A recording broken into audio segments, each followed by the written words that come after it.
পূর্ব এশিয়ার পরাশক্তিধর দেশ চীন সামরিক প্রযুক্তিতে মার্কিন যুক্তরাষ্ট্রকে টেক্কা দিতে মরিয়া হয়ে উঠেছে। এবার দেশটি এমন এক রণতরী নির্মাণ করেছে যা পুরো বিশ্বে আলোড়ন তুলেছে। কারণ এই রণতরী মার্কিন যুক্তরাষ্ট্র ছাড়া আর কারো কাছে নেই। রণতরীটির নামকরণ করা হয়েছে তাইওয়ানের বিপরীত উপকূলে অবস্থিত চীনা প্রদেশ ফুজিয়ানের নামে। আধুনিক প্রযুক্তির এই রণতরীটি উদ্বোধনকালে উপস্থিত ছিলেন চীনা প্রেসিডেন্ট শি জিনপিং। ফুজিয়ান রণতরীটি চীন নিজস্ব প্রযুক্তিতে নকশা ও নির্মাণ করেছে। স্যান্ডেলিনা সো, রূপচর্চায় আভিজাত্য।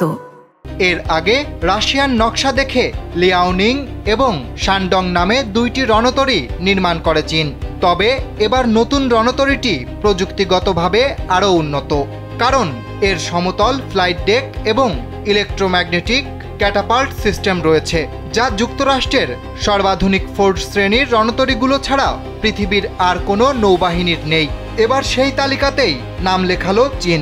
এই প্রযুক্তির কারণে ফুজিয়ান রণতরীটি বেশি সংখ্যক এবং ভারী অস্ত্রসজ্জিত যুদ্ধবিমান বহন করতে পারবে। পরীক্ষামূলক সময়ে রণতরীটি থেকে চীনা নৌবাহিনীর নতুন J-35 স্টেলথ ফাইটার এবং J-15 ফাইটারের সফলভাবে উড্ডয়ন করা হয়েছে।